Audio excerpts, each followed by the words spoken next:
રાજકોટ જિલ્લાના ધોરાજીમાં ધોરાજીના જૂનાગઢ રોડ અતિ બિસ્મારને લઈને આમ આદમી પાર્ટીના આશ્ચર્યજનક કાર્યક્રમ યોજાયો હતો। આમ આદમી પાર્ટીના કાર્યક્રમો દ્વારા બેનર સાથે સૂત્રોચ્ચાર કર્યા। શરમ કરો સાડા રોડ કરો બંધ કરી રોડ પર સમાધિ લીધી હતી।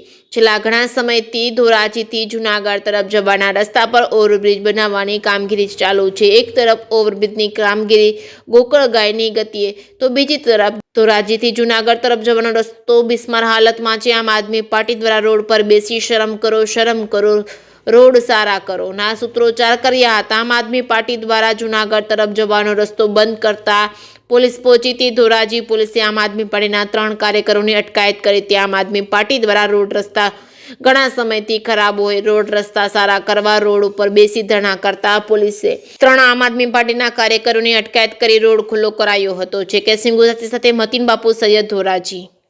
મારું નામ ધાર્મિક માથુકિયા છે અને આજે ધોરાજી જૂનાગઢ ફાટક પાસે અમે સૌ લોકો કાર્યકર્તાઓ ઉપસ્થિત થયા છીએ।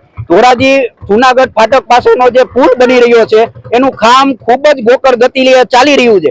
અનેકવાર રજૂઆતો કરી તથા એનો જે વૈકલ્પિક રસ્તો કાઢવામાં આવ્યો છે ને એકદમ કાચો છે ને આ વર્ષ દિવસ સુધી રજૂઆતો કરી છતાં પણ આજ સુધી કોઈ નિરાકરણ નથી આવવામાં આવ્યું। સાહેબ આ મુખ્ય માર્ગ છે ધોરાજીનો, અહીંયા ઘણા બધા પ્રવાસીઓ પસાર થાય છે, દવાખાને જવા વાળા પસાર થાય છે, ઘણા બધા લોકો અહીંથી પસાર થાય છે, રોજ હાલાકી ભોગવવી પડે છે, કારખાના વાળા પસાર થાય છે એમને પણ ખૂબ હાલાકી ભોગવવી પડે છે।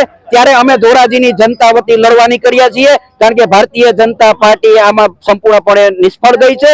કોંગ્રેસ પાર્ટી પણ પોતાનો પક્ષ રાખવા માટે અહીંયા તૈયાર નથી। ત્યારે ધોરાજીની જનતા વતી આમ આદમી પાર્ટીની ટીમ આ લડત લડવા માટે મેદાને આવી છે અને અહીંયા હું આ ધોરાજીની જનતા વતી આ લડાઈના માધ્યમથી હું આજે રોડ સમાધિ લઈ રહ્યો છું અને આવનારા સમયોની અંદર જો આનું નિરાકરણ નહીં આવે તો કાયદાકીયની સાથે સાથે રોડ પરની લડત પણ ખૂબ મજબૂતી રીતે લડશું।